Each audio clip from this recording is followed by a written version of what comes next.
Boto na ang ating VP Sara Duterte dito sa cluster district number 352.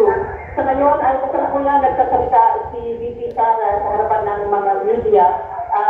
Sinasagot ang lahat ng mga katanungan ng mga nais magtanong sa kanya.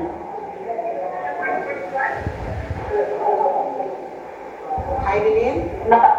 Yes, nakaantabay dito ngayon ang PSG, mga security forces, na PNP at ilang pang mga ahensya ng gobyerno ang nakaantabay din para sa seguridad ng ating pangalawang Pangulo. Nagpapatuloy siya sa kanyang mga interviews at inaabangan pa rin siya kahit sa paglabas pagkatapos nito.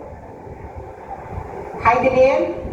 Mag-isa lang ba siyang pumunta dyan para bumoto? May kasama po ba siyang iba sa pamilya niya, mga kapatid niya, asawa niya?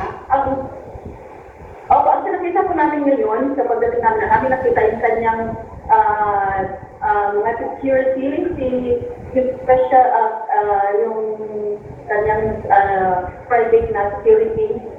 Hindi po namin nakita kung may mga VIP po siyang kasama. Okay, pero ano naman dyan? Peaceful? Marami ba nakapunta na dyan para bumoto? O medyo maaga pa at kukunti pa lang ang nagpunta para bumoto? Kanina po, alas 5 ng umaga, marami nang nakapagboto, lalo na yung mga senior citizen. Payapa naman po, walang katulungan, walang anumang problema sa pagboboto dahil secured po at payapa po ang botohan ngayon dito sa Davao City. Okay, maraming salamat, Ms. Heidelin. At abangan po namin kung meron ka pang ibang may report mamaya. Thank you very much. Ayan po si Ms. Heidelin mula po sa Davao. At magbabalik pa po ang Mata ng Halalan 2025.